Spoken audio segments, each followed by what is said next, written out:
শুনলাম তুই গাজরের সাথে সম্পর্ক করেছিস। আমি তোর বিয়ে ঠিক করেছি একজন ধনী শিল্পপতির ছেলের সাথে। তুই গাজরকে ভুলে যা। গাজর একটা ফকিন্নির ছেলে। গাজরের সাথে তোকে বিয়ে দিব না। তুই গাজরকে ভুলে যা আজকেই।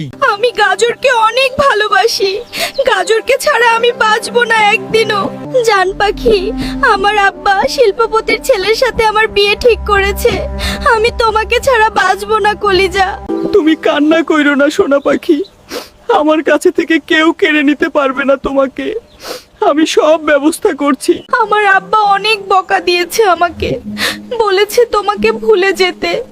তুমি এখনই কিছু একটা করো। আমার মাথায় কোনো কাজ করছে না। আমি বাড়িতে গিয়ে একটু ঠান্ডা মাথায় ভাববো।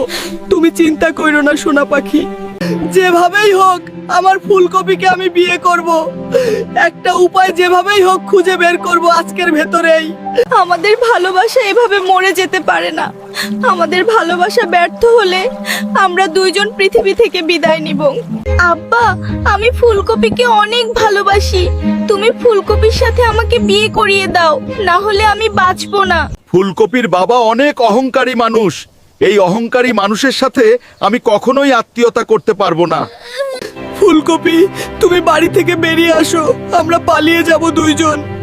আমাদের পরিবার মেনে নিবে না কখনোই। জান পাখি, তুমি বাইরে অপেক্ষা করো, আমি এখনই চলে আসছি। তুমি মাঠের ভেতরে দাঁড়াও, আমি লুকিয়ে আসছি। কলিজা, তাড়াতাড়ি চলো, আমার আব্বু আম্মু দেখে ফেললে বিপদ হয়ে যাবে। অনেক দূরে চলে যেতে হবে। আমরা আর কোনোদিন বাড়িতে ফিরে যাব না।